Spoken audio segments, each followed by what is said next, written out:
तो ये WhatsApp guys, कैसे हैं आप लोग। तो आज मैं लॉर्ड ऑफ यूनिवर्स का न्यू एपिसोड एक्सप्लेन करने वाला हूं। तो चलिए वीडियो को शुरू करते हैं बिना कोई टाइम वेस्ट किए हुए। तो एपिसोड शुरू करने के पहले मैं आपको एक हल्का सा रिकैप करा दूं कि इसके पहले के एपिसोड में हुआ क्या था। तो हुआ यह था कि जो फायर गॉड किंग था उसका जो बहुत ज़्यादा क्लोन वहाँ पर अपियर हो गया था और उन लोग पर नज़र फ्लावर गॉड पैलेस के मेंबर रख रहे थे।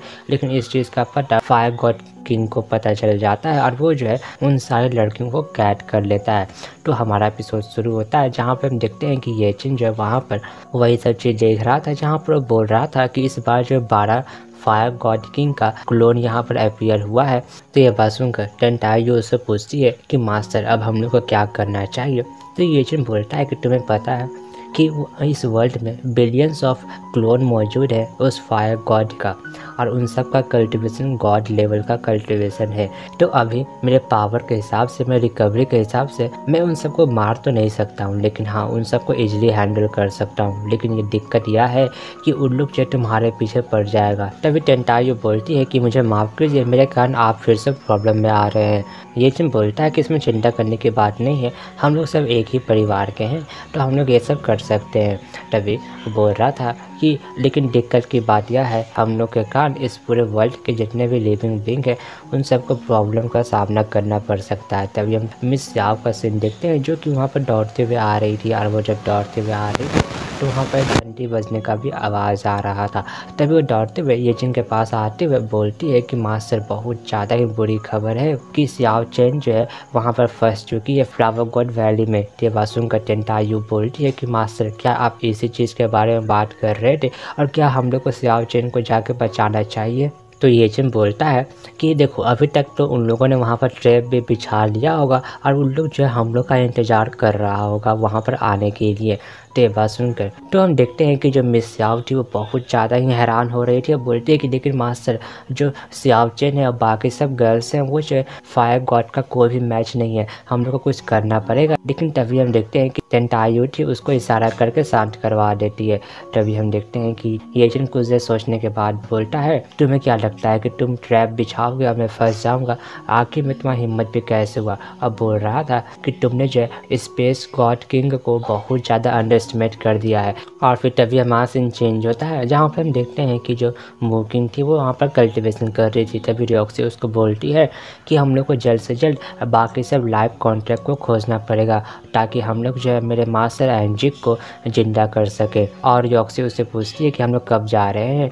तो ये बात सुनकर मूकिंग उसको बोलती है कि हम लोग को कुछ समय के लिए और ज़्यादा वेट करना पड़ सकता है। तो ये बात सुनकर रॉक्सी बोलती है कि हम लोग कब तक वेट करेंगे, क्योंकि कोई बंदा आके उस लाइव कॉन्ट्रैक्ट को लेके कोई और वर्ल्ड में चला गया तो हम लोग क्या करेंगे। तो ये बात सुनकर मूकिंग बोलती है कि देखो कि हम लोग जो बिना ये चिन को बाय किए हुए कैसे जा सकते हैं, हम लोग को उसको मिल के जाना चाहिए। तभी हम देखते हैं कि वहाँ पर एक स्पेस पावर फ्लो हो रहा था। तभी रॉक्सी बोलती है कि अगर ऐसी बात है तो हम लोग को जाकर जल्द से जल्द योर हाइनेस ये चिन को खोजना पड़ेगा। तभी हम देखते हैं कि वो वहाँ से जाने लगती है, लेकिन तभी ये चिन अपना स्पेस पावर का यूज़ करके वहाँ पर रोक देता है उसको और वहाँ पर उसको वापस भेज देता है मूकिंग के पास। तभी रॉक्सी बोलती है मूकिंग को कि मैंने कुछ भी नहीं किया है। तभी मूकिंग ये चिन से पूछती है कि आपको क्या चाहिए। तो ये बात सुनकर ये चिन बोलता है कि मुझे एक दिन के लिए तुम्हारी रॉक्सी बोरो करना है। तो ये बात सुनकर मूकिंग बोलती है कि ठीक है, और वो रॉक्सी को वहाँ से जाने का इशारा करती है। तो हम देखते हैं कि रॉक्सी इसके लिए तैयार नहीं हो रही थी। तभी ये चिन बोलता है कि आज से तुम एक दिन के लिए मेरी हो गई हो। तो ये बात सुनकर रॉक्सी उसके पास जाती हुए गुस्सा होते हुए बोलती है लेकिन मेरा मन नहीं है, मैं तुम्हारे पास नहीं रहना चाहती हूँ। तो ये बात सुनकर ये चिन बोलता है कि आखिर में किसने तुम्हारा ओपिनियन पूछा है, तुम्हारे मास्टर ने इस चीज़ पर एग्री कर दिया है तो तुम इस पर कुछ भी नहीं कर सकते हो। तो रॉक्सी बोलती है कि नहीं मैं प्रोटेस्ट करती हूँ। तभी ये चिन उसको वहाँ पर स्पेस पावर के अंदर कैद कर देता है। तभी वो जय मूकिंग के पास जाता है और वहाँ पर अपना पावर का यूज़ करके एक रिंग लेके आ जाता है, और फिर वो जय मूकिंग के रिंग फिंगर में उस रिंग को पहना देता है। और ये चिन मूकिंग को बोल रहा था कि देखो कि जब कभी भी तुम कोई प्रॉब्लम में फंसो तो तुम जो इस रिंग का यूज़ करना, क्योंकि इस रिंग के अंदर स्पेस पावर मौजूद है और ये स्पेस पावर तुमको कभी भी 100 माइल्स के दूर तुम्हें ट्रैवल करवा सकता है, और यह तुम जब कभी भी मुसीबत में रहोगी तुम्हारा मदद कर सकता है। हम देखते हैं कि मूकिंग इस लेने के तैयार नहीं हो रही थी। तो ये चिन बोलता है कि इसमें कोई बड़ी बात ना है, ये बस एक हल्का सा गिफ्ट है मेरे तरफ से, और लेकिन याद रखना कि तुम इसे अपने रिंग फिंगर में पहनना, तभी यह फ़ायदा करेगा। तो तभी मोकिंग उससे पूछती है कि आखिर में इसे रिंग फिंगर में पहनने का क्यों ज़रूरत है। तो ये बात सुनकर येजिन उसको बोल रहा था कि देखो, रिंग फिंगर में यह तुम पहनोगे तभी इसका पावर तुम यूज़ कर पाओगी, और क्योंकि रिंग फिंगर जो है जस्टिस ऑफ यूनिवर्स के लिए बिलोंग करता है। तो ये बात सुनकर मोकिंग भी इसके लिए तैयार हो गई थी, लेकिन तभी रॉक्सी बोलती है कि मास्टर, ये बंदा आपको फिर से बेवकूफ़ बना रहा है। और उसको बताने लगती है कि असलियत में रिंग फिंगर में रिंग पहनने का मतलब क्या होता है। लेकिन हम देखते हैं कि येजिन उसका मुंह बंद कर देता है अपना पावर का यूज़ करके।